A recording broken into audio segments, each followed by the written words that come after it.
The doorbell rang at exactly 9 p.m. Kayla Chen set down her wine glass and walked to the front door of her Austin home. The same home she bought with blood money 15 years ago. She opened it without looking through the peephole. Michael stood on her doorstep. Her husband. The man whose throat she crushed with her bare hands in their old apartment.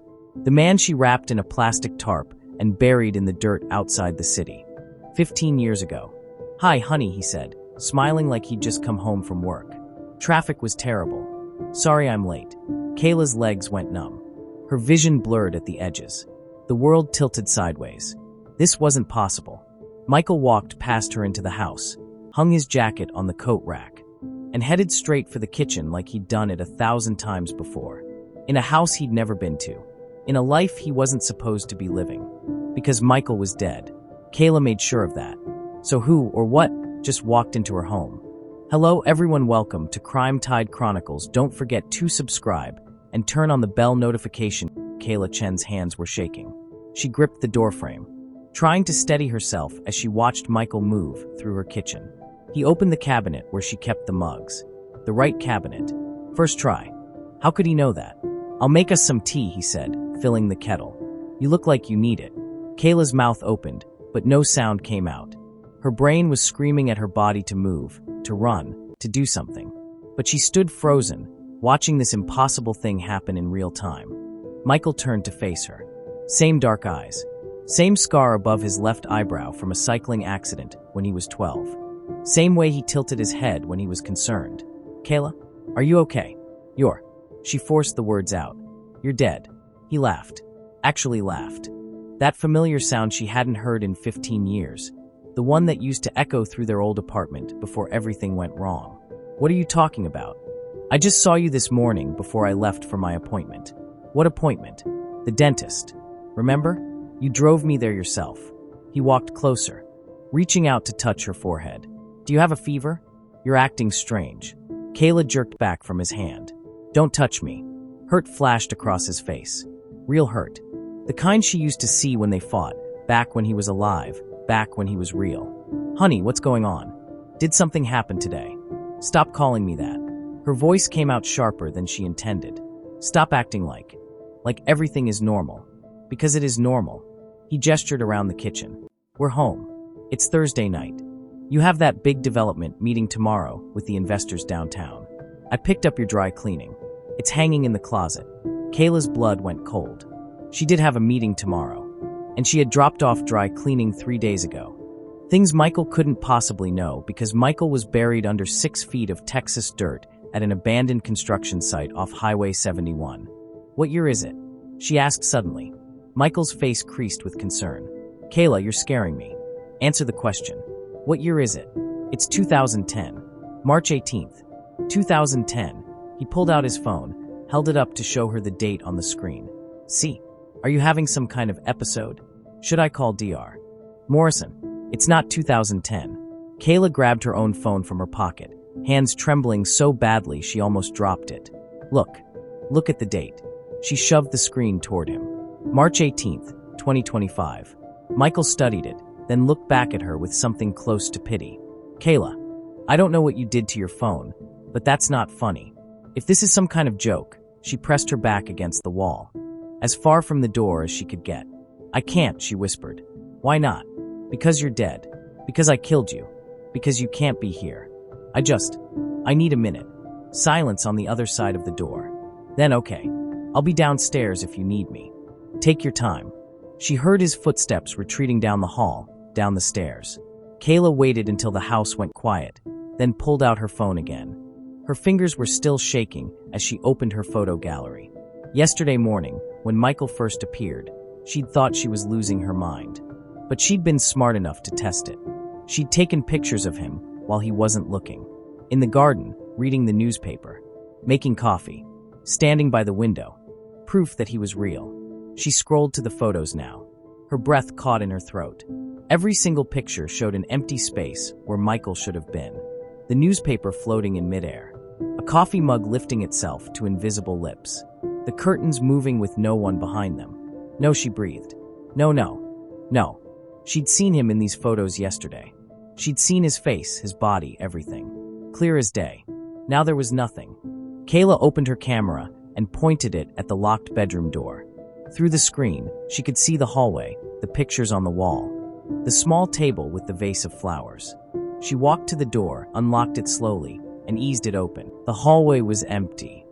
She crept down the stairs, phone held out in front of her like a shield, watching the screen instead of looking directly ahead. The living room appeared on her phone screen. Empty couch, empty chair, TV still on, playing the news. But when she lowered the phone and looked with her own eyes, Michael sat on the couch, watching her with those dark, concerned eyes. "Feeling better?" he asked.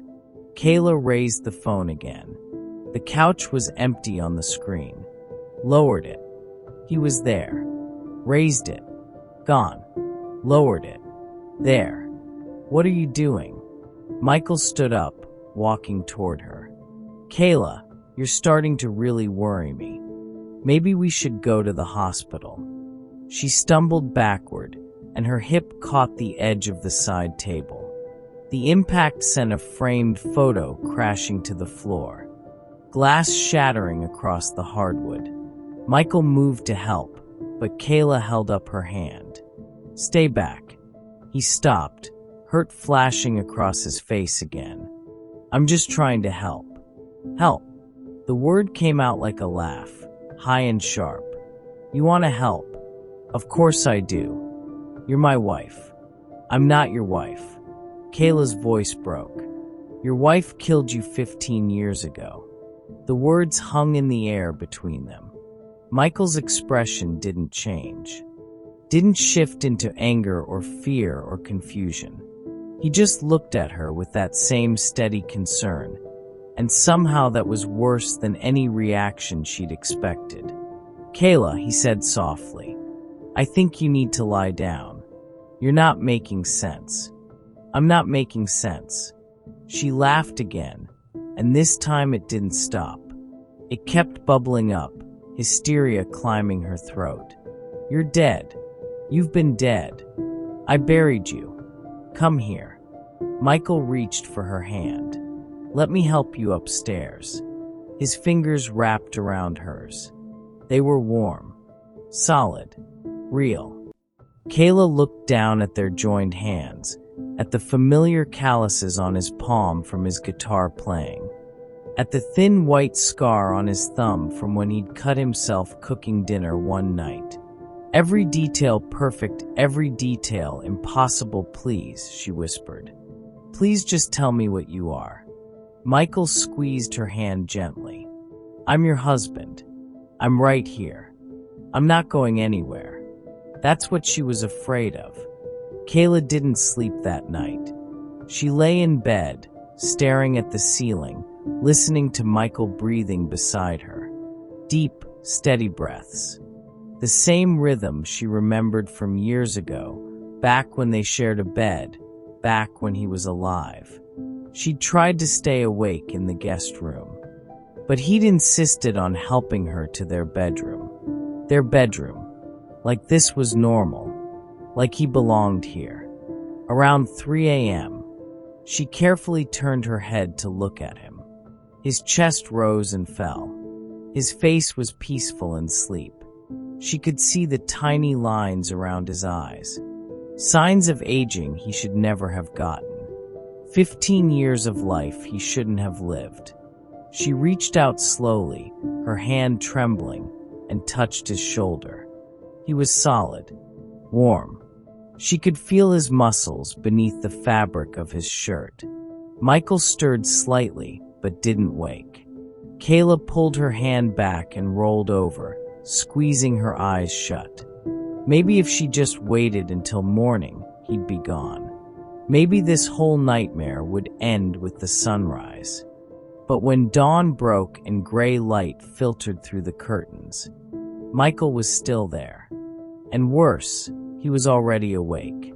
"Morning," he said, smiling at her. "I'm making pancakes. Your favorite." He left the room before she could respond. Kayla sat up slowly, every muscle in her body tense.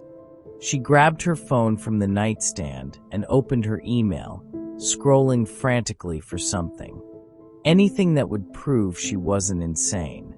There, an email from 3 days ago from her business partner, Lisa.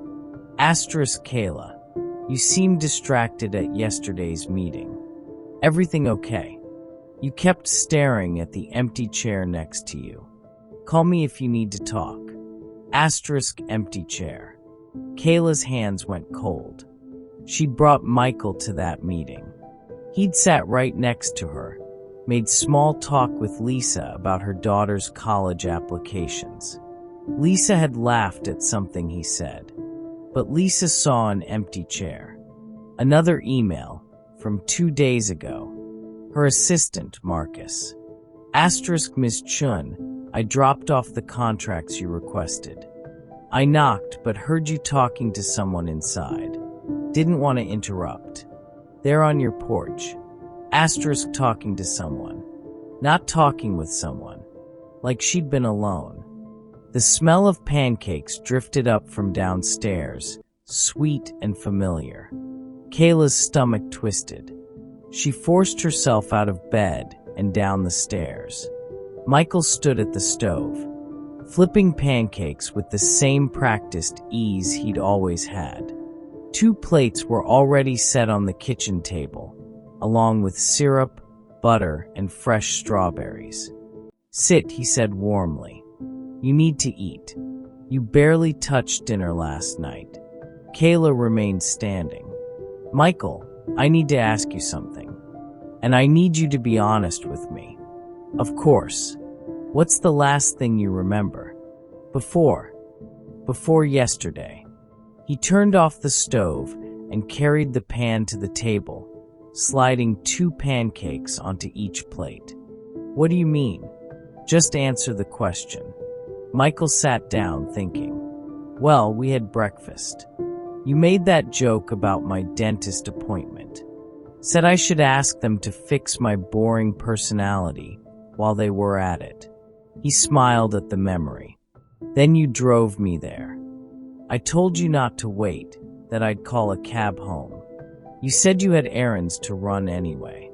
And after that, I went to my appointment. Then I came home. He looked at her, confused. That was yesterday, Kayla. Why are you asking me this? Because that didn't happen yesterday. That happened 15 years ago. You're doing this again. Frustration crept into his voice. Can we please just have breakfast? Can we have one normal morning? There's nothing normal about this. About what? About me coming home? About us having breakfast together? Michael stood up, his chair scraping against the floor. What's really going on, Kayla? Are you trying to tell me something? Do you want me to leave? The question caught her off guard. She didn't know how to answer that, because part of her did want him gone, wanted this nightmare to end, wanted to wake up in her empty house with her empty life and never see his face again.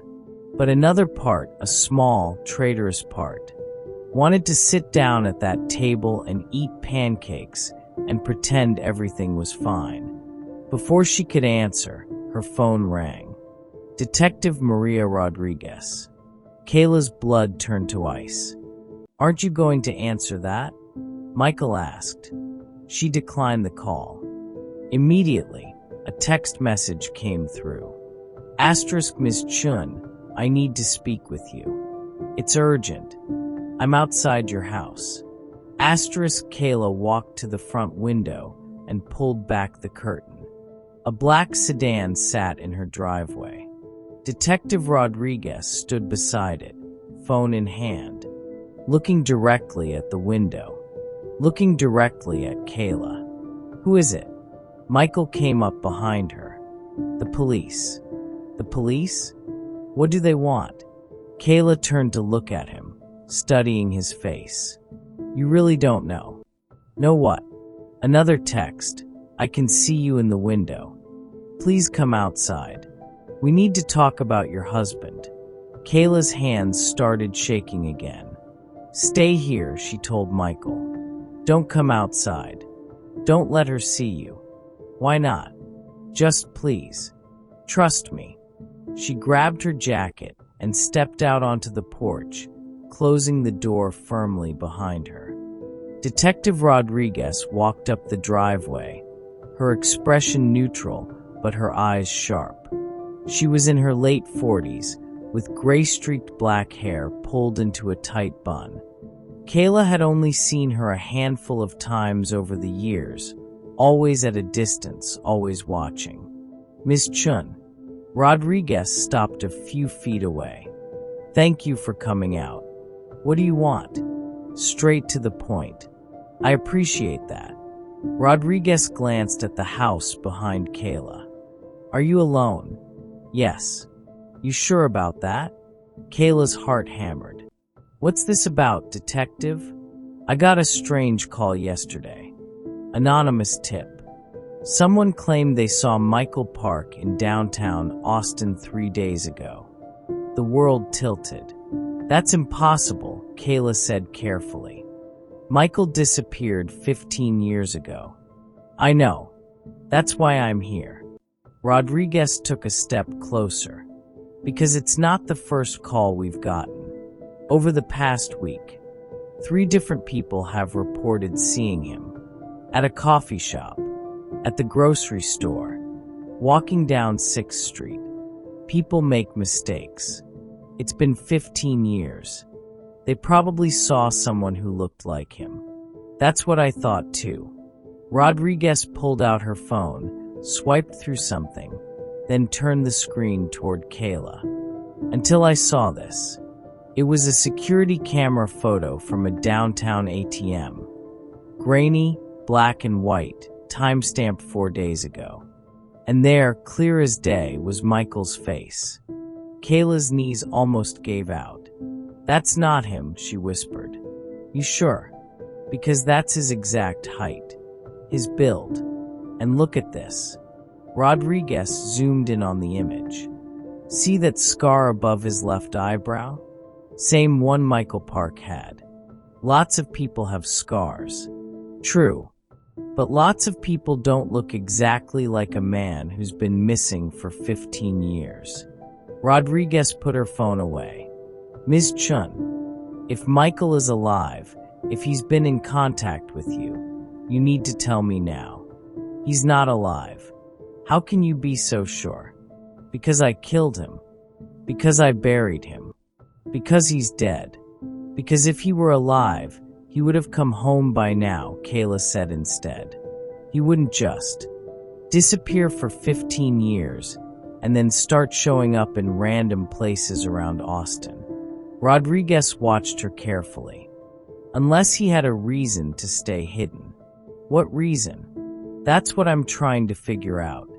The detective pulled out a business card and held it out. "If you see anything unusual, if anyone contacts you claiming to be Michael, you call me immediately. Understand?" Kayla took the card with numb fingers. "One more thing." Rodriguez turned back just before reaching her car. "That development deal you're closing tomorrow? The Morrison property on the east side? What about it? That used to be the old construction site off Highway 71. The one that never got finished." Rodriguez's eyes locked onto Kayla's. "Funny coincidence, isn't it? That you'd be the one developing that particular piece of land after all these years." Kayla couldn't breathe. "Just thought you should know," Rodriguez said. "They're breaking ground next week. Heavy machinery, deep excavation. They'll be digging up everything that's been buried there." She got in her car and drove away. Kayla stood frozen on the porch, the business card crumpling in her fist. They were going to find the body. After 15 years, they were going to dig up that lot and find Michael's remains, and then everything would be over. She turned and rushed back into the house. "Michael," she called out. "Michael, where are you?" Silence. She checked the kitchen. Empty. The pancakes sat cold on the table. Living room. Empty. She ran upstairs, checking every room. He was gone. Vanished, just like he had every other time someone else was nearby. Kayla sank onto her bed, her mind racing. The body was still in the ground. She'd confirmed that herself just yesterday when she drove out to the site. The earth hadn't been disturbed. But if the body was in the ground, and Michael was in her house, then her phone buzzed. A text from an unknown number. Looking for me? Kayla's hands trembled as she typed back. Asterisk, who is this? 3 dots appeared, then disappeared. Then appeared again. You know who I am, Kayla. The question is, do you know what I want?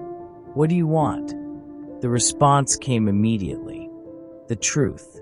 Kayla stared at her phone, waiting for another message. Nothing came. She tried calling the number. It rang twice, then disconnected. When she tried again, the line was dead. She sat on the edge of her bed, the detective's words echoing in her head. Breaking ground next week. Deep excavation. Everything that's been buried there. 15 years of freedom, about to end because of a shopping center development. The development she was managing. Kayla's phone buzzed again. Not the unknown number this time. Her business partner, Lisa. Asterisk, where are you?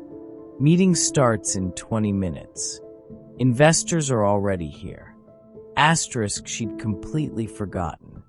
Kayla grabbed her bag and keys, her mind still spinning as she headed for the door. She needed to act normal. Needed to get through this meeting, close this deal, and figure out what was happening to her. The drive downtown felt like moving through water. Every red light lasted too long. Every turn took too much concentration. She kept checking her rearview mirror, half expecting to see Michael in the back seat. He wasn't there, but she could still feel him, like a weight pressing on her chest, like eyes watching from somewhere she couldn't see. The office building appeared ahead, glass and steel reflecting the late morning sun. Kayla parked in her reserved spot and sat for a moment, trying to steady her breathing. You can do this. Just get through the meeting. Smile. Shake hands. Sign papers. Then figure out how to make a ghost disappear. She walked into the building, rode the elevator to the 14th floor, and pushed through the glass doors of Chen Development Group. Lisa was waiting in the lobby, perfectly dressed in a navy suit, her blonde hair pulled back in a neat ponytail. There you are. You okay? You look pale. Fine. Just didn't sleep well. Well, wake up fast. The Morrison Group brought their entire executive team. This deal is huge, Kayla. We can't mess this up. They walked to the conference room together. Through the glass walls, Kayla could see 6 people seated around the table, all in expensive suits, all looking at documents and checking their phones. Lisa opened the door, and everyone looked up. Gentlemen, Miss Chen has arrived. Let's get started. Kayla took her seat at the head of the table, forcing a professional smile. She shook hands, exchanged pleasantries, opened her laptop to pull up the presentation. Everything was automatic, mechanical. She'd done this 100 times. She was halfway through explaining the development timeline when she felt it. That weight again. That sense of being watched. She looked up from her laptop. Michael sat in the empty chair directly across from her. Kayla's breath caught in her throat. He smiled at her. That same warm, familiar smile. He was wearing a suit she didn't recognize, looking completely at ease among the investors. No one else reacted. No one else looked at him. She tore her eyes away and glanced around the table. The investors were all focused on her presentation, nodding along, taking notes. Like he wasn't there. Ms.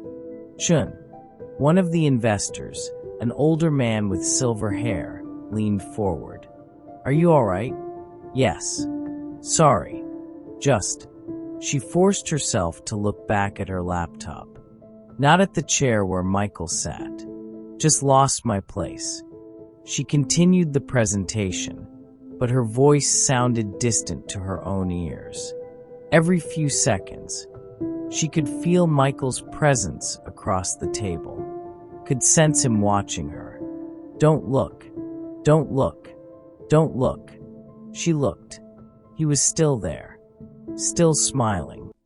He raised his hand slightly and gave her a small wave, like they were sharing a private joke. Kayla's fingers slipped on her laptop keyboard. The presentation jumped ahead 3 slides. Sorry, she muttered, clicking back. Lisa shot her a concerned look from the other end of the table. Focus. You need to focus. She made it through the rest of the presentation somehow. The investors seemed satisfied, asking questions about permits and construction timelines and projected costs. Kayla answered automatically, her brain split between the conversation and the impossible man sitting across from her. When the meeting finally ended, everyone stood to shake hands again. Michael stood too. He walked around the table, moving between the investors like he belonged there. None of them noticed. They walked right through the space where he stood. He stopped directly in front of Kayla. Great presentation, he said quietly. Very professional. You always were good at pretending everything was fine. No one else heard him. The investors were gathering their things, talking among themselves.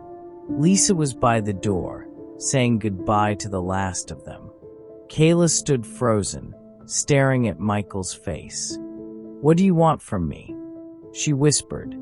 Ms. Chen. Lisa called from across the room.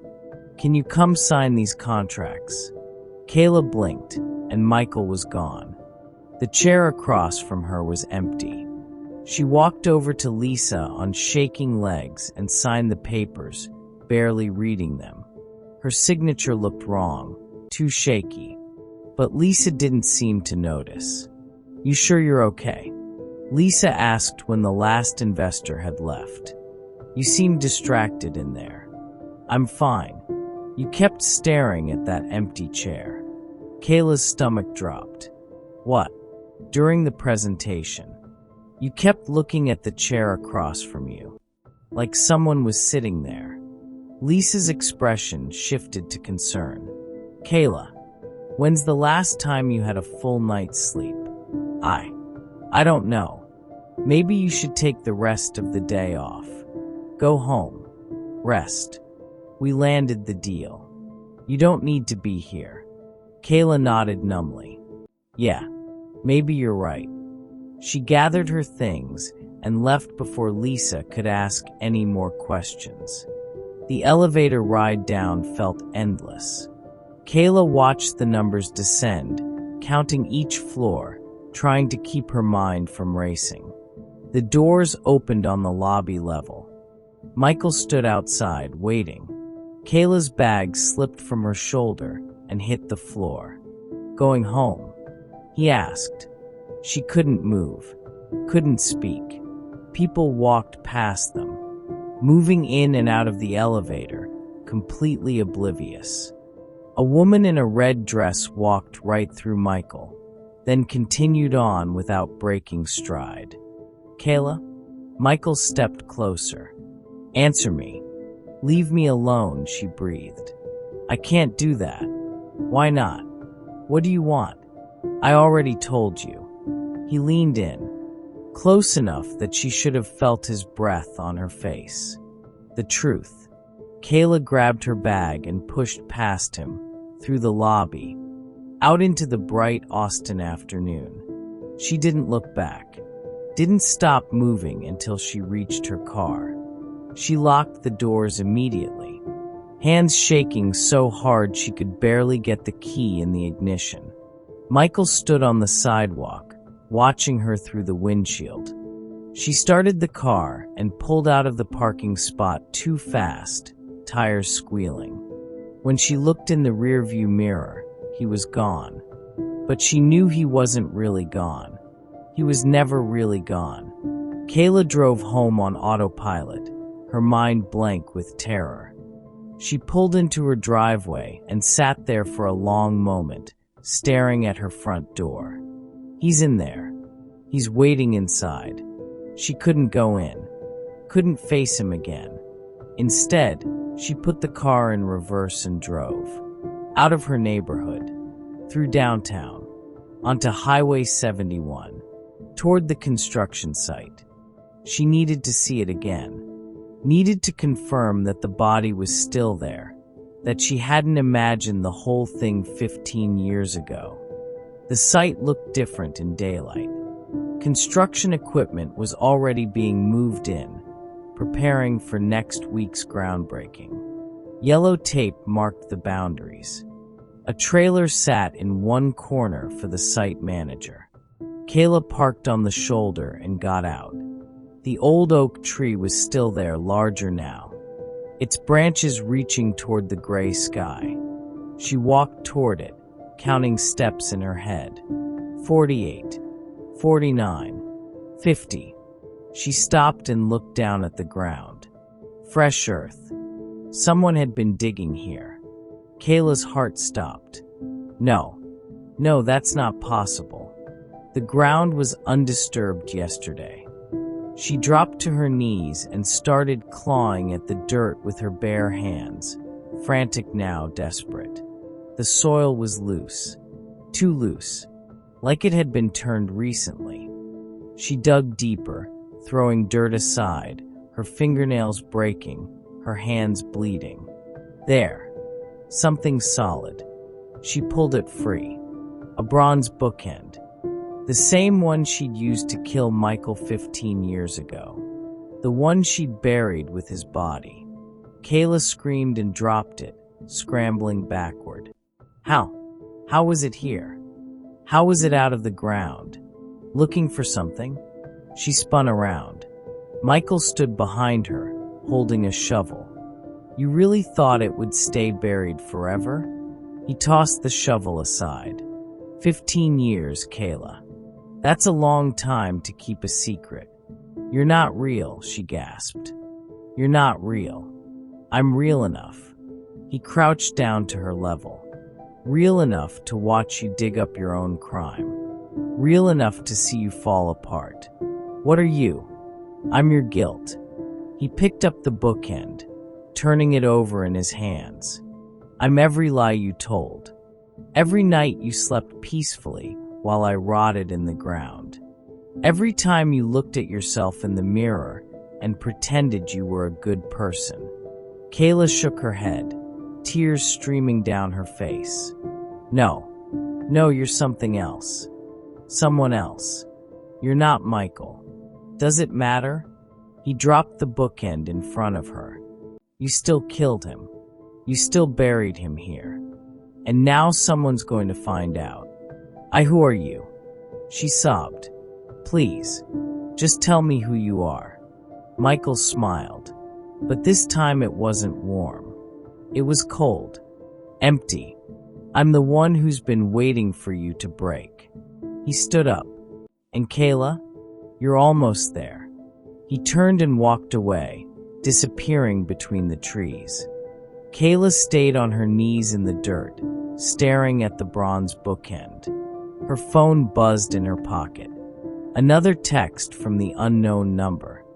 Asterisk 3 days until they start digging. Better figure out what to do with the evidence. Asterisk, she looked at the disturbed earth around her. At the bookend she'd thought was buried forever. Someone had dug it up. Someone knew exactly where to look. Someone was playing with her. And Kayla was starting to realize that whoever was doing this, whatever was happening to her, It had nothing to do with ghosts or hallucinations. This was real. This was planned, and she was running out of time. Kayla didn't remember driving home. One moment she was kneeling in the dirt at the construction site. The next she was pulling into her driveway, the bronze bookend wrapped in her jacket on the passenger seat. She couldn't leave it there. Couldn't risk someone else finding it. The sun was setting, painting the sky in shades of orange and red. Her house looked normal, quiet, like nothing was wrong. But everything was wrong. Kayla grabbed the wrapped bookend and went inside, locking the door behind her. She stood in the entryway, listening. The house was silent. "Michael?" she called out. No answer. She walked through each room, checking. Kitchen empty. Living room empty. Upstairs empty. For the first time in days, she was truly alone. Kayla went to the basement, to the storage room in the back, where she kept old files and boxes of things she couldn't throw away. She shoved the bookend into a box labeled Tax Documents 2008 and buried it under folders. Her hands were still shaking. Back upstairs, she poured herself a whiskey and sat at the kitchen table. Her phone lay in front of her, screen dark. She should call someone, should tell someone what was happening. But who would believe her? Lisa would think she was having a breakdown. Her assistant would quit. Detective Rodriguez would take it as a confession. And maybe it should be. Maybe she should just walk into the police station and tell them everything. Where the body was buried. What she'd done. End this nightmare. But something stopped her. That text message. Better figure out what to do with the evidence. Someone was toying with her. Someone who knew what she'd done, who knew where the body was, who was orchestrating all of this. And until she knew who and why, she couldn't give up. Her phone buzzed. Kayla jumped, sloshing whiskey onto the table. It was a news alert. She almost dismissed it, then saw the headline. Breaking. Human remains found at East Austin construction site. The whiskey glass slipped from her hand and shattered on the floor. No, it's too soon. They weren't supposed to start digging for 3 more days. She clicked the article with trembling fingers. Construction workers preparing the Morrison development site off Highway 71 made a grim discovery this afternoon when heavy machinery uncovered what appeared to be human remains. Detective Maria Rodriguez of the Austin Police Department confirmed that the remains have been secured and are being examined by forensic specialists. The investigation is ongoing. Anyone with information about the site's history is urged to contact the APD. Kayla couldn't breathe. They found him. After 15 years, they finally found him. Her phone rang. Detective Rodriguez. Kayla stared at the screen, watching it ring. Once, twice, 3 times. She answered. Ms. Chen. Rodriguez's voice was calm, professional. I need you to come down to the station. Why? I think you know why. I'm not. I can't. Kayla's voice cracked. Am I being arrested? Not yet. But we need to talk. Now. I want a lawyer. That's your right. But it would be easier if you just came in and talked to me first. Clear some things up. What things? Rodriguez paused. The remains we found. They're wearing a wedding ring. Gold band, inscription inside. K&M Forever, March 2008. Kayla's vision blurred. Michael's ring. The one she'd given him on their wedding day. Ms. Chen, are you still there? I'm here. Do you know anyone with those initials? K&M. Kayla closed her eyes. I need to call my lawyer. Fine, but do it fast. Because forensics is working through the night, and by tomorrow morning, we're going to have a positive identification. And when we do, I'm coming to your house with an arrest warrant." Rodriguez hung up. Kayla sat frozen, phone still pressed to her ear, listening to the dead line. This was it. This was the end. 15 years, and it was all over in a single afternoon. "No," she said out loud. "No, I can't. I can't go to prison." She stood up, pacing through the kitchen, stepping over broken glass. Think. There has to be a way out. But there wasn't. The body was found. The ring was there. Her initials were on it. Unless. Kayla stopped pacing. The body they found. The remains. What if it wasn't Michael? What if someone put something else there? Something to throw off the investigation? She grabbed her phone and pulled up the news article again, reading more carefully. The remains appeared to have been buried for a significant period, possibly decades. Forensic examination will determine approximate time of death and identity. Possibly decades. Not definitely 15 years. What if someone moved the body? What if that's what the digging was about when she went there today? Her phone buzzed with a text. Unknown number again. Surprised? Kayla's hands shook as she typed back. What did you do? Gave you a gift. You're welcome. What gift? They found the body. I'm done. Are you? Check the news again. Read the update. Kayla refreshed the article page. A new paragraph had been added at the bottom. Sources close to the investigation report that the remains appeared to be significantly older than initially estimated, possibly dating back to the 1970s or 1980s. The site was previously used as farmland before being purchased for development. Investigators are looking into historical records of missing persons from that era. Kayla read it 3 times. Not from 15 years ago, from decades earlier. Someone had moved Michael's body and replaced it with old remains. Who are you? She texted. Someone who wants the same thing you do. What's that? To keep you out of prison. For now. Why? The response took longer this time. 3 dots appeared and disappeared twice before the message came through. Because your punishment needs to be worse than prison. It needs to be watching everything you built fall apart, piece by piece, until there's nothing left. And then, when you're completely broken, when you have nothing and no one, then you get to confess. Kayla sank into a chair, her legs giving out. Michael? Close. But not quite. Then who? You'll find out soon enough. For now, enjoy your reprieve. The detective won't be able to touch you. Not yet. But she will be watching. Very closely. Please. Just tell me what you want. I already told you. The truth. Your confession. Your complete destruction. Why?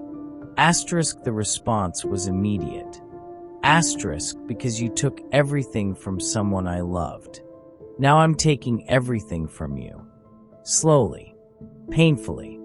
Until you beg for it to end. No more messages came. Kayla sat in her kitchen as darkness fell outside, surrounded by broken glass and the ruins of her carefully constructed life. A car pulled up outside. She went to the window and looked out. Detective Rodriguez sat in her black sedan, engine off, staring at Kayla's house. She wasn't leaving. She was watching. Kayla stepped back from the window and closed the curtains.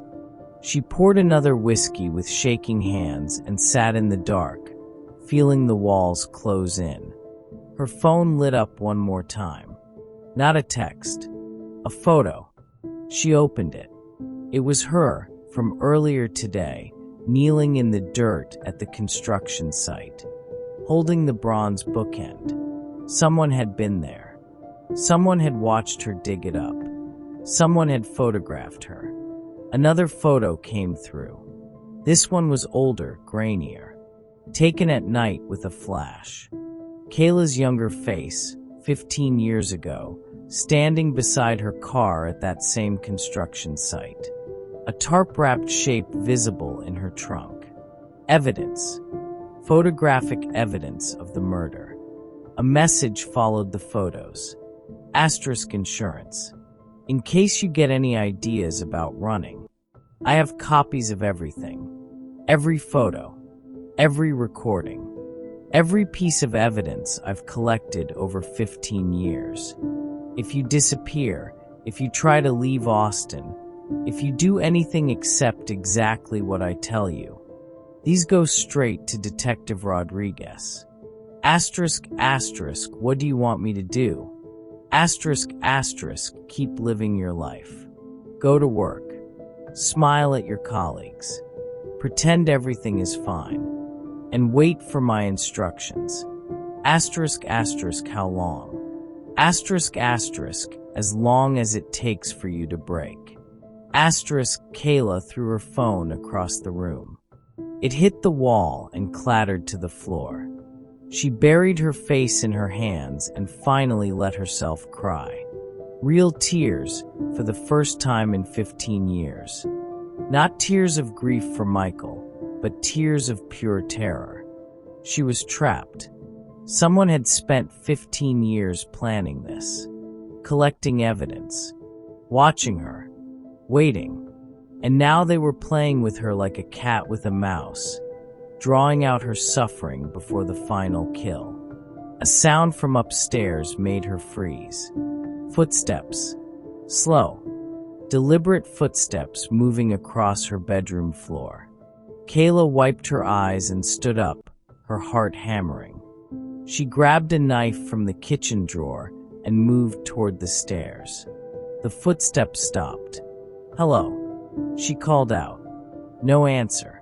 She climbed the stairs slowly, knife held in front of her. Every shadow looked threatening. Every creak of the old house made her jump. She reached the second-floor landing. Her bedroom door was open. She'd closed it before going downstairs.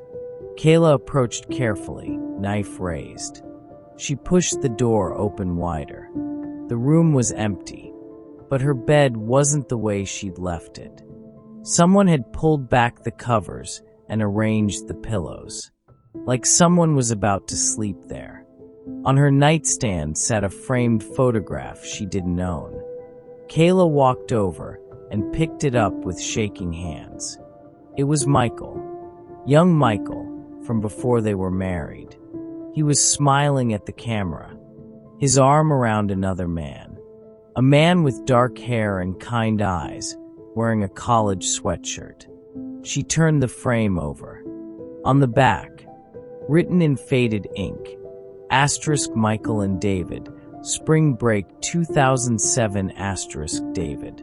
The name meant nothing to her. Michael had never mentioned anyone named David. Kayla turned the photo over again, studying the stranger's face. He looked happy in the picture, close to Michael, like they were good friends, or more than friends. Her phone buzzed from downstairs where she'd thrown it. She went back down and picked it up. The screen was cracked but still working. New message. Asterisk remember him? Asterisk asterisk no. Who is he? Asterisk. Michael's best friend. The person who mattered most to him in the world. The person he called crying the night before he died, saying his wife was scaring him, that he wanted to leave but didn't know how. Asterisk Kayla's stomach dropped. Asterisk the person who told him to wait just one more day, that they'd figure it out together. The person who never got that one more day because you killed him that night. Asterisk where is he now? Asterisk Kayla typed. Asterisk closer than you think. Asterisk the lights in the kitchen went out. All of them, at once, plunging the house into darkness. Kayla spun around, knife raised, trying to see in the sudden blackness. A shape moved in the doorway. "Hello, Kayla," a man's voice said. Not Michael's voice. Someone else. "Stay back," she warned, brandishing the knife. "You don't recognize me. But that makes sense. You never met me.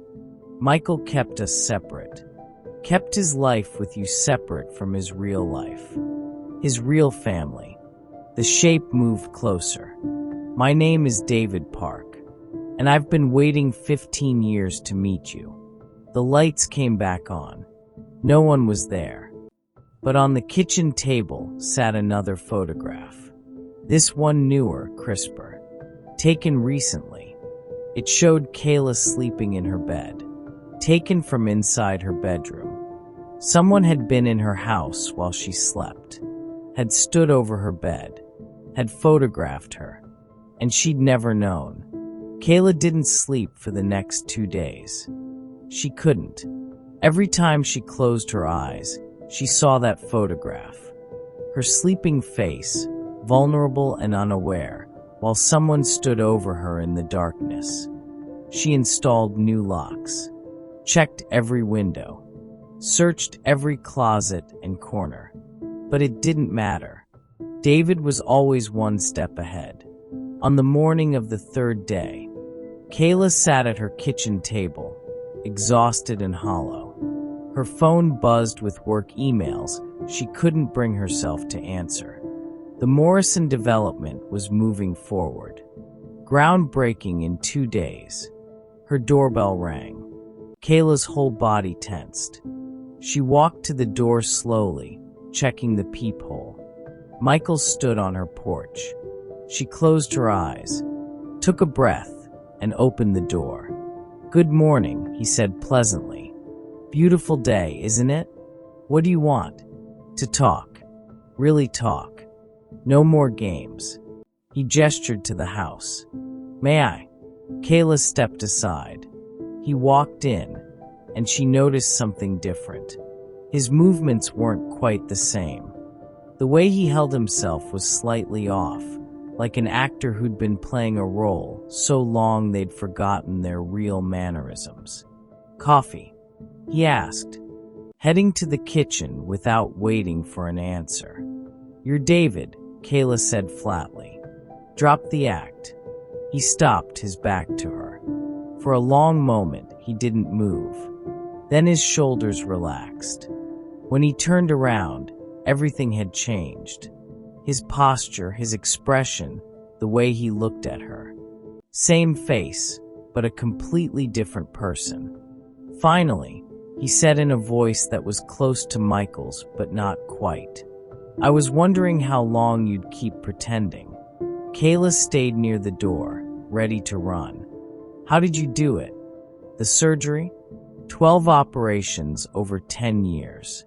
David touched his face. "Bone reconstruction, cartilage grafting, skin work. I had excellent photos of Michael. We were close. Very close." "Why?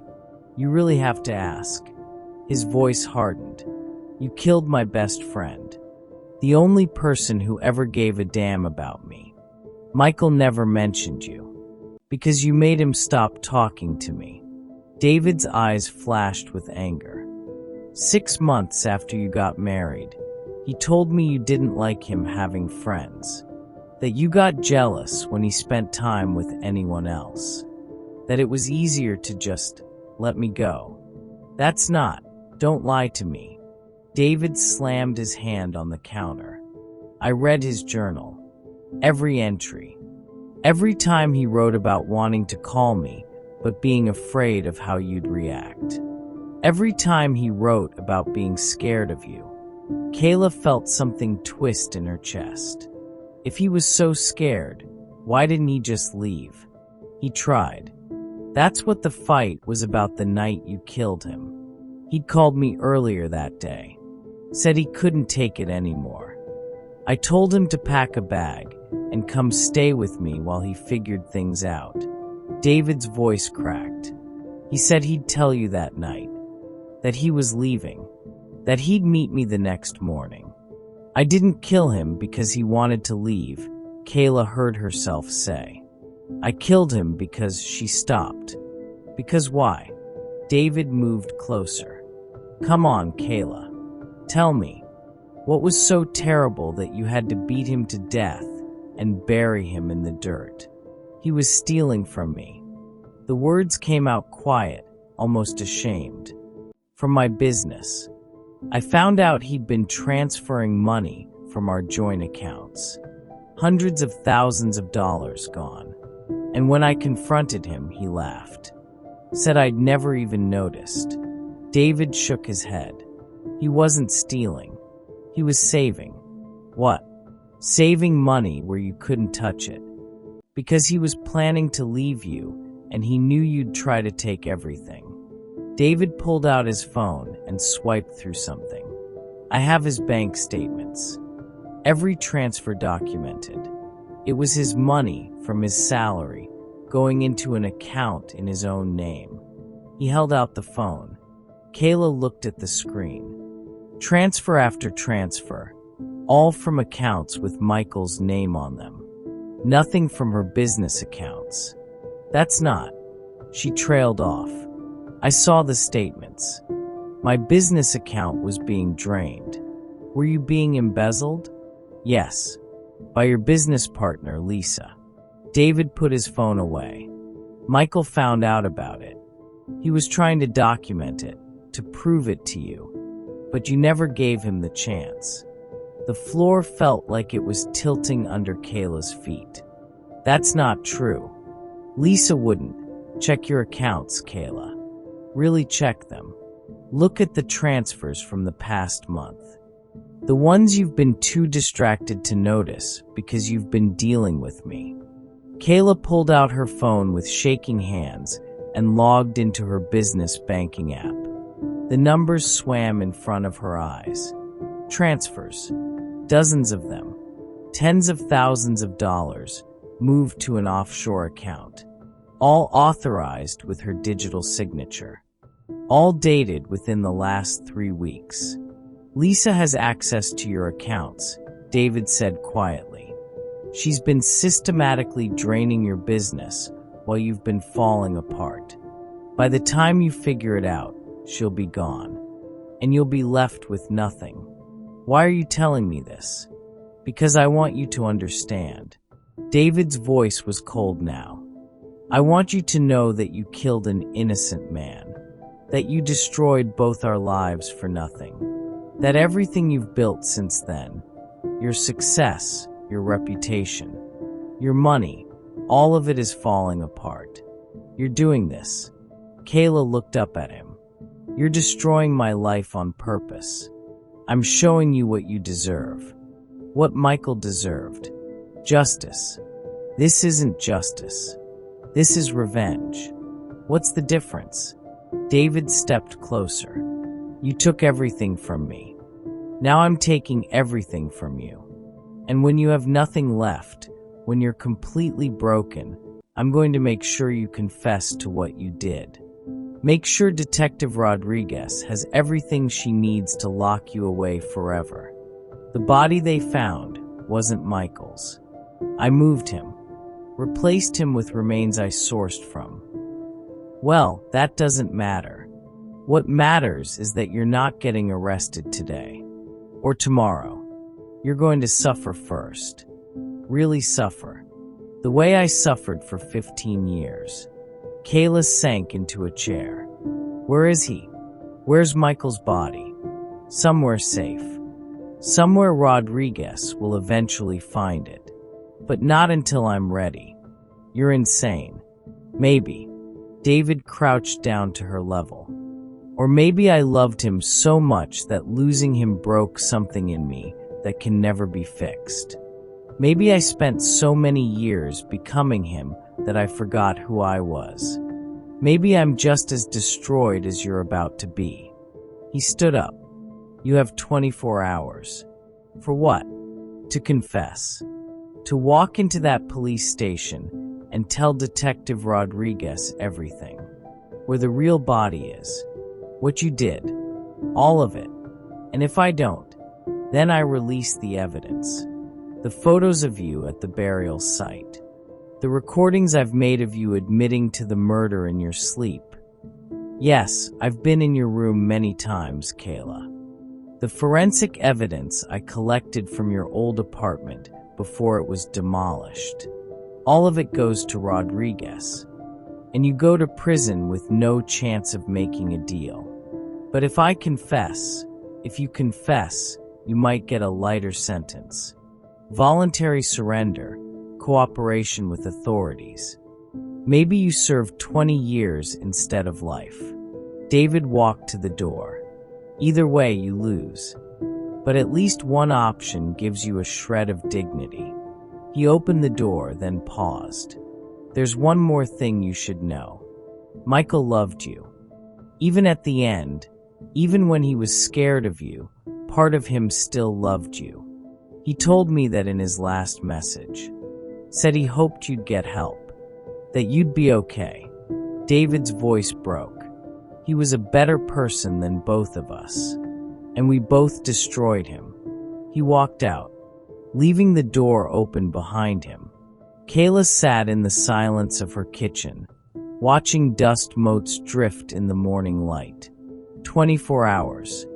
She pulled up her contacts and stared at Detective Rodriguez's number for a long time. Then she made a different call. "Chun Development, this is Marcus." "Marcus, it's Kayla. I need you to pull every financial record from the past 6 months. Every transfer, every signature authorization, everything." "Ms. Chen, is everything okay? Just do it. And Marcus, don't tell Lisa I called." She hung up and sat back, mind racing. If David was right about Lisa, if she'd been embezzling money, then maybe Kayla could use that. Could make a deal with Rodriguez. Information about Lisa's theft in exchange for... What? A lighter investigation? No, that wouldn't work. She'd still killed Michael. Still buried him. No amount of financial fraud by Lisa would change that. Her phone buzzed. Unknown number. Asterisk tick-tock, Kayla. 23 hours and 45 minutes. Asterisk, she threw the phone across the room again. It hit the wall and the screen went dark. Kayla stood up and walked to the mirror in the hallway. She looked terrible. Dark circles under her eyes, hair unwashed, skin pale and drawn. She looked like someone who'd been haunted. And maybe she had been. Not by a ghost, but by her own guilt. Manifested in the form of a man who'd loved Michael enough to destroy himself seeking revenge. "I'm sorry," she whispered to her reflection. "Michael, I'm sorry. But sorry didn't bring anyone back. Sorry didn't fix anything." The doorbell rang again. Kayla walked to it slowly, expecting to see David. Instead, Detective Rodriguez stood on her porch, flanked by 2 uniformed officers. "Ms. Chun," Rodriguez said. "We need to talk. Now." Kayla's heart stopped. "I thought. The body you found it wasn't your husband. We know that now." Rodriguez's expression was grim. "But we found something else. Your business partner, Lisa Brennan, was arrested an hour ago for embezzlement and fraud. She's been cooperative. Very cooperative." The ground dropped out from under Kayla's feet. "What did she tell you?" "That you've been acting erratic for weeks. Missing meetings. Talking to yourself. Acting paranoid. Rodriguez stepped closer. And that 3 days ago, you asked her to help you move something from a storage unit. Something heavy, wrapped in plastic. That's not true. I never. She has text messages, Miss Chun. Time-stamped. Screenshots. A whole thread of you asking for help, her agreeing, details about the storage unit location. Kayla shook her head frantically. I never sent those messages. Check my phone. You'll see, we will check your phone. That's why I'm here. Rodriguez held out her hand. I need you to hand over your cell phone. And I need you to come down to the station for questioning. Am I under arrest? Not yet, but you will be if you don't cooperate. Kayla's mind raced. David had done this. Somehow, he'd forged messages, set her up, turned Lisa into a witness against her. He'd moved up his timeline. 24 hours had become right now. I need my lawyer, Kayla said. That's your right. Rodriguez nodded to the officers. But we're coming in to search the premises. I have a warrant. She held up a folded paper. The officers moved past Kayla into her house. Wait, Kayla said. Wait. There's something you need to know. Rodriguez turned back. What? The messages from Lisa. They're fake. Someone's been harassing me. Someone who looks like my husband. Someone who's been in my house, in my bedroom, taking pictures of me while I sleep. Rodriguez's expression didn't change. Ms. Chun, your husband has been missing for 15 years. I know, but someone had surgery to look like him. His name is David Park. He was Michael's friend.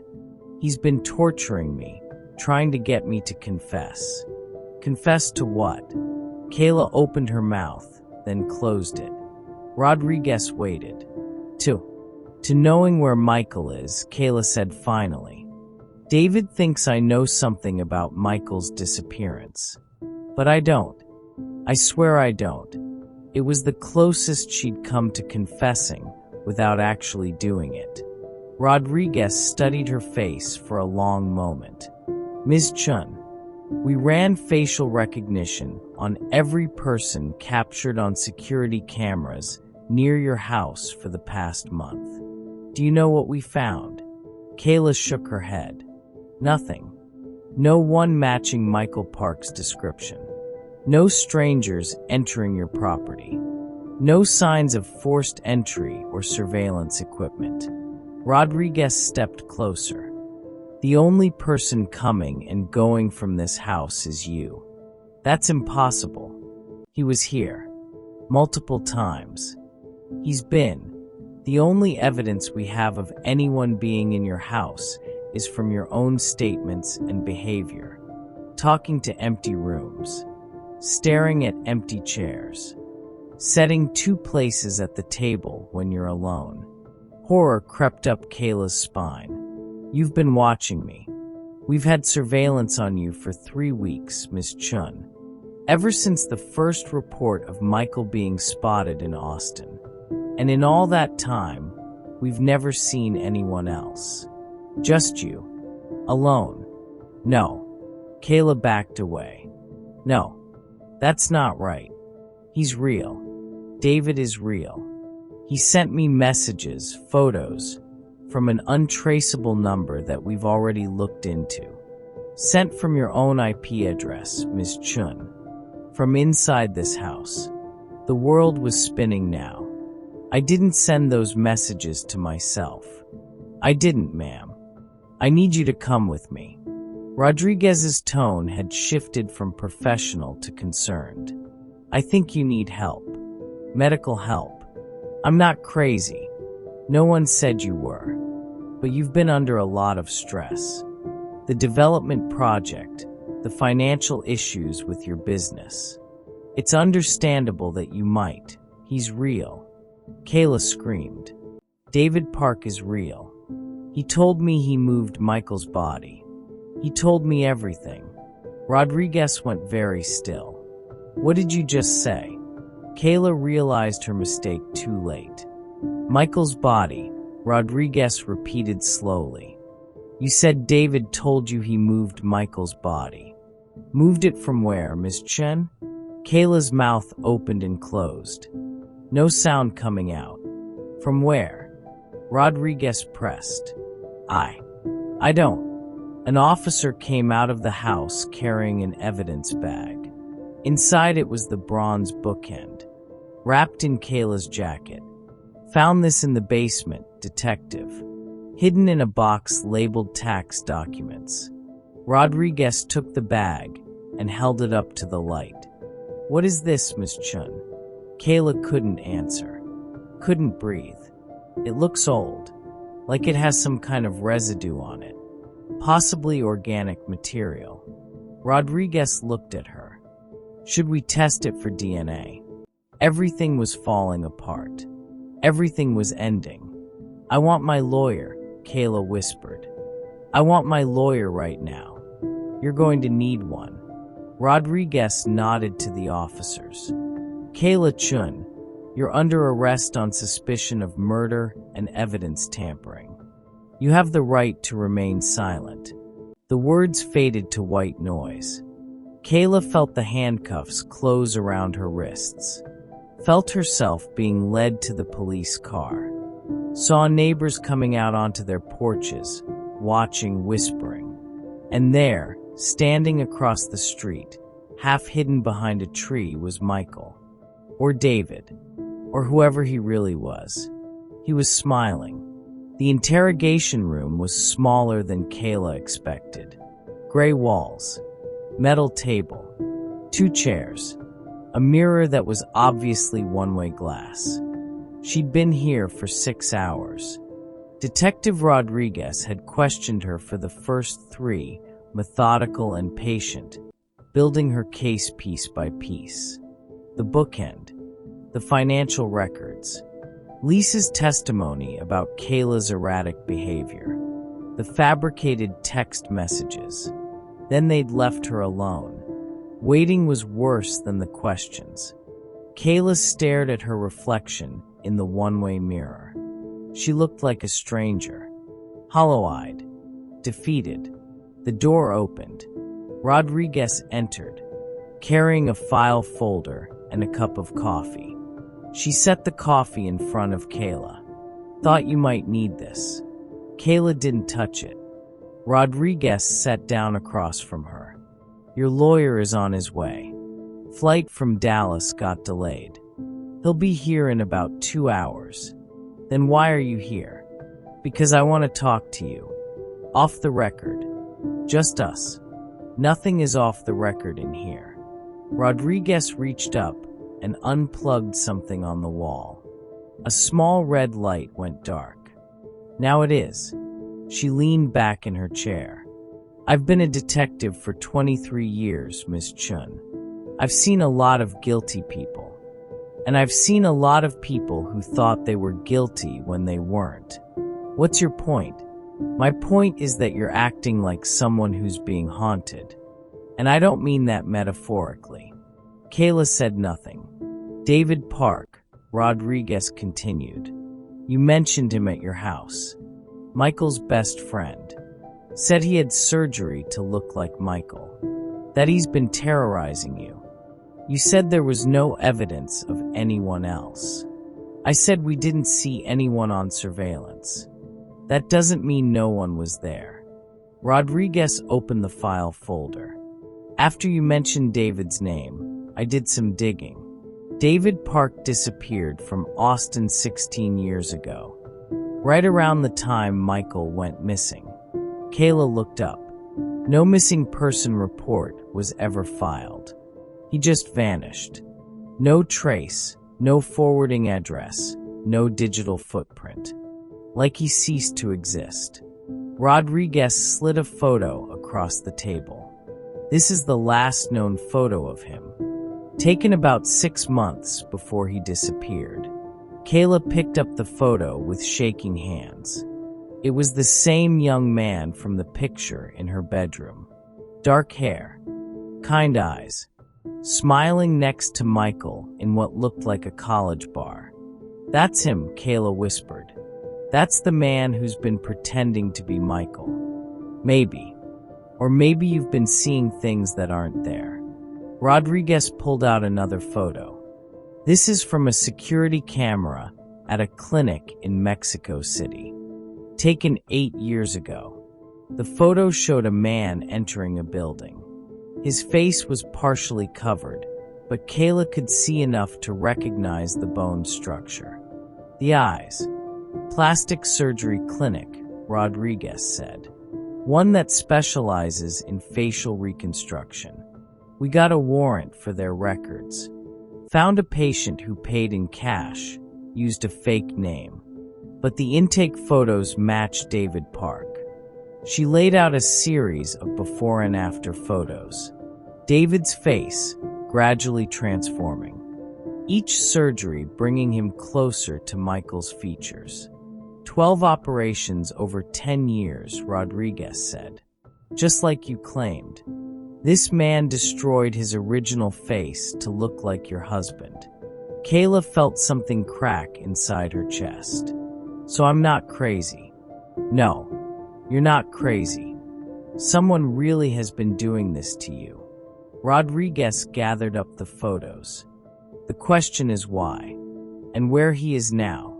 He wants me to confess, to tell you everything about Michael's murder." The words were out before Kayla could stop them. Rodriguez didn't react with surprise. She just nodded slowly. "So Michael is dead?" "Yes." "And you killed him?" Kayla closed her eyes. "Yes." "Where's the body?" "I don't know anymore. David said he moved it. Said he'd make sure you found it eventually, but only after I was completely broken." "When did you kill him?" 15 years ago. March 17th, 2010. The date came easily, burned into her memory. "We had a fight. I thought he was stealing from me. I was wrong, but I didn't know that then. I hit him with a bookend. The one your officers found in my basement." Rodriguez was writing now, taking notes. "What did you do with the body?" "Wrapped it in a tarp. Drove it to the construction site off Highway 71. Buried it there." Kayla's voice was flat, emotionless. 50 paces east of the old oak tree. 6 feet deep. But when we excavated that site, we found different remains. Older remains. David moved him. Replaced him with someone else. I don't know how he got access to old remains, but he did it to buy time. To keep torturing me. Rodriguez set down her pen. "Ms. Chen, do you know why I never closed Michael's case? Why I kept it active all these years, even though we had no evidence?" Kayla shook her head. "Because I knew Michael. Not well, but I knew him. He volunteered at a youth center where my nephew went. Taught guitar lessons to kids who couldn't afford them. He was a good man." Rodriguez's voice hardened. "And I knew you were lying the day you reported him missing. I saw it in your eyes. Then why didn't you arrest me?" "Because I had no proof. No body, no evidence, no witnesses. Just a gut feeling." She leaned forward. "But I never stopped watching you. Never stopped hoping you'd slip up. And now you have. Because of David." "Because of David," Rodriguez agreed. "He did what I couldn't. He broke you down until you had no choice but to tell the truth." Kayla laughed bitterly. "So he gets to walk away free? After everything he did? After terrorizing me, breaking into my house, forging evidence? If we can find him." Rodriguez stood up. "But men who disappear that completely, who plan this carefully for this long, they don't usually stick around for the aftermath." She walked to the door, then paused. "For what it's worth, Ms. Chun, I think David Park is just as destroyed as you are. Maybe more. Because at least you'll get closure. A trial, a sentence, an end to the uncertainty. David? He gave up his entire identity for revenge. There's no coming back from that. Rodriguez left. Kayla sat alone in the interrogation room, her confession hanging in the air like smoke. It was over.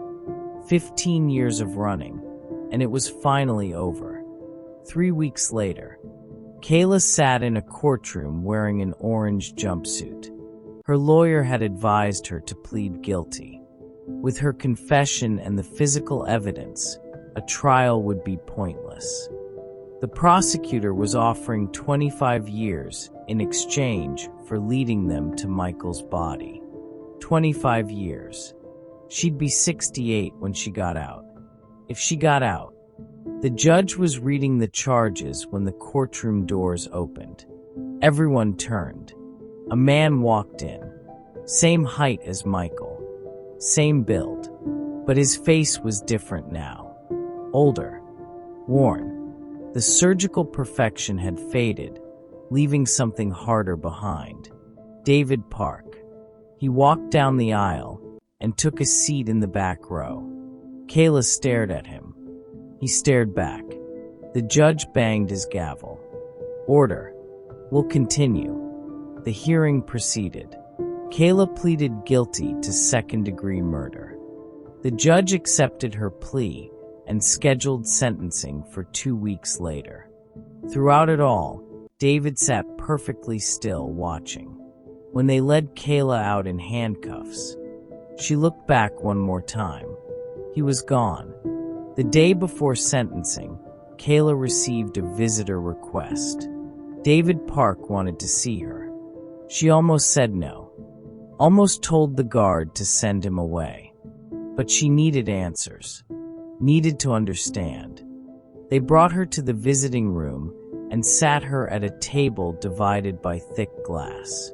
A phone hung on the wall for communication. David entered from the other side. Up close, without the disguise of perfect lighting and careful angles, she could see the scars. Thin lines around his jaw, his cheeks, his forehead. The evidence of all those surgeries. He picked up the phone.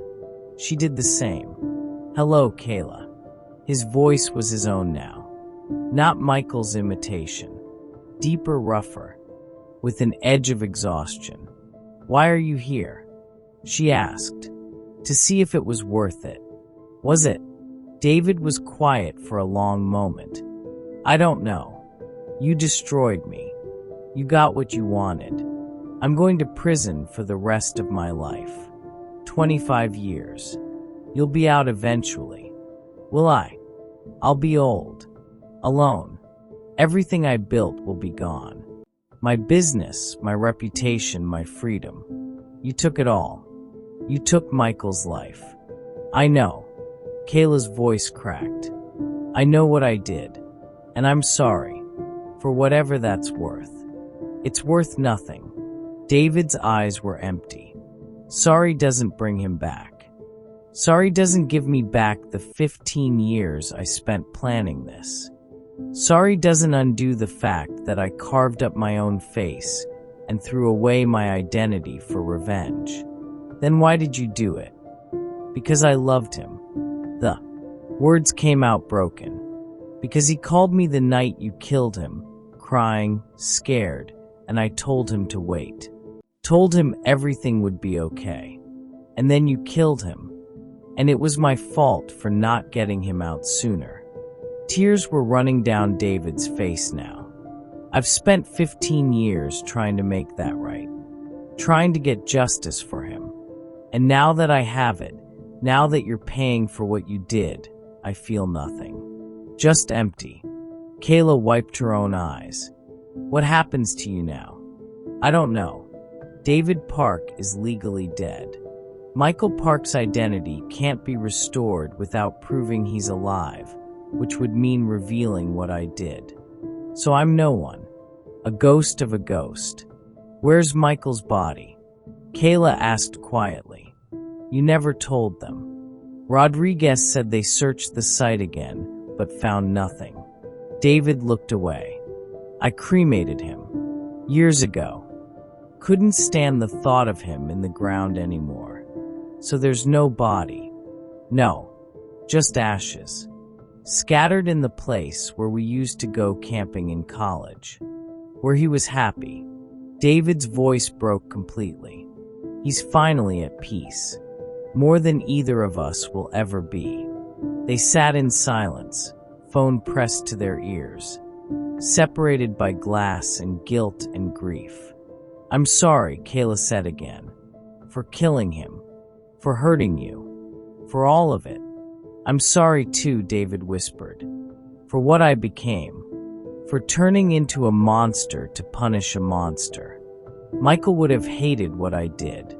He would have wanted me to let it go, to move on, to live. It's not too late. Yes, it is. I spent my entire adult life on this.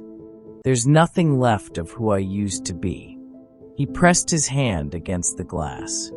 I killed David Park just as surely as you killed Michael. We're both murderers.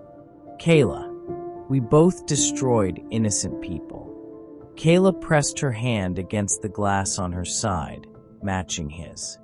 What will you do? She asked. Disappear. Again. For good this time. David stood up. Maybe somewhere quiet. Somewhere I can forget. Will you ever forgive me? He looked at her for a long moment. No. But maybe someday I'll forgive myself for what I did to get revenge. That's the best either of us can hope for. He hung up the phone and walked away. Kayla watched him go, this broken man who'd loved Michael enough to destroy himself. She understood now. Revenge didn't heal anything.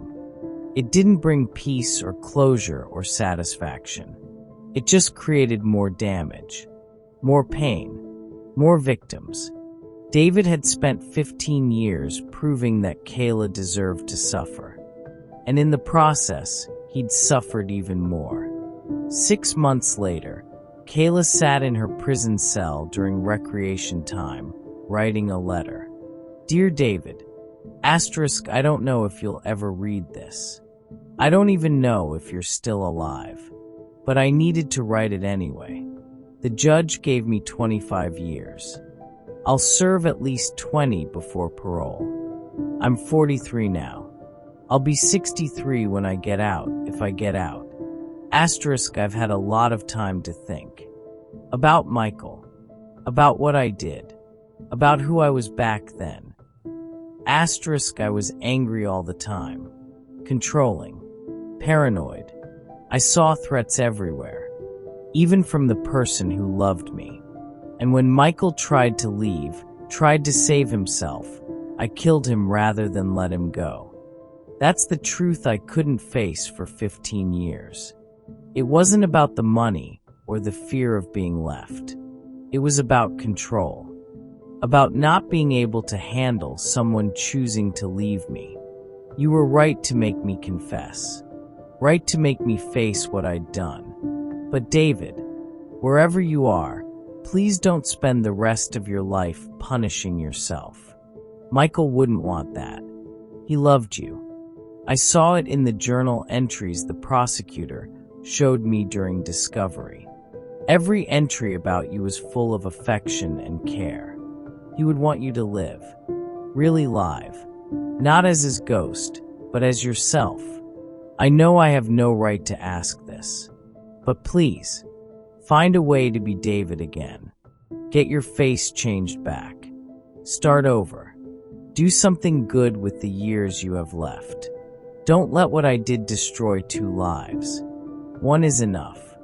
I'm sorry. Kayla, she folded the letter and addressed it to David Park, general delivery at a post office in Seattle. She had no idea if he was there. Had no idea if he'd ever get it. But she sent it anyway. 3,000 miles away, in a small apartment in Seattle. A man with a surgically reconstructed face collected his mail. He'd had more operations, reversing what he could. The The doctors said he'd never look exactly like his old self again. Too much scar tissue, too much damage. But he looked more like David Park than Michael Park now. It was a start. He was working at a community center, teaching guitar to kids, using the skills Michael had taught him years ago, when they were young and happy and the world hadn't fallen apart yet. It wasn't much, but it was something. He opened his mailbox and found the usual bills and junk mail, and one hand-addressed letter from a Texas prison. He stared at it for a long time. Then he took it home, made a cup of coffee, and sat at his small kitchen table. The letter was short, simple, raw. When he finished reading, he folded it carefully and set it aside. David, because he was David now, really David, not a ghost or an imitation, walked to his bedroom and opened a drawer. Inside was a small wooden box. He opened it. Michael's ashes. The portion he'd kept for himself, unable to let go completely. She says she's sorry, David told the ashes. For whatever that's worth. She's going to prison for a long time. 25 years. The ashes didn't answer. They never did. I know what you'd say. That I should forgive her. That revenge didn't help anyone. That I wasted 15 years of my life on hate. David's voice cracked. You were always better than me. Kinda. More forgiving. He closed the box gently. I'm trying to be better. Trying to live the way you would have wanted. Teaching kids. Helping people. Building something instead of destroying. He carried the box to the living room and set it on the shelf next to a photograph.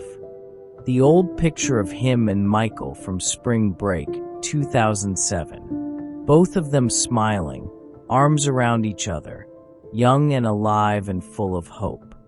I miss you, David whispered. Every day. But I'm not going to let missing you destroy me anymore. I'm going to live. For both of us. He sat down on his couch and picked up his guitar. Started playing the song Michael had taught him 20 years ago. The notes filled the small apartment, bright and clear and alive. Outside, rain began to fall on Seattle. Inside, David played. And for the first time in 15 years, he felt something other than rage and grief. He felt peace. Small and fragile and new, but real. 5 years later, Detective Maria Rodriguez sat in her office, reviewing cold cases. She'd retired last year, but still came in as a consultant. Old habits died hard. A file caught her attention. David Park. Missing person. Case opened 16 years ago, never solved. She opened it and read through the notes. Then she closed it, walked to the filing cabinet, and pulled out another file. Michael Park. Missing person. Solved 5 years ago when Kayla Chen confessed to his murder. Rodriguez looked at both files for a long moment. Then she did something she'd never done before. She closed David Park's file and marked it. Case closed, individual located, alive and well. She didn't add any details. Didn't note the location or the circumstances. Just closed it. Some ghosts deserved to stay buried. Some people deserved a second chance. David Park had paid for his revenge with 15 years of his life and his own identity.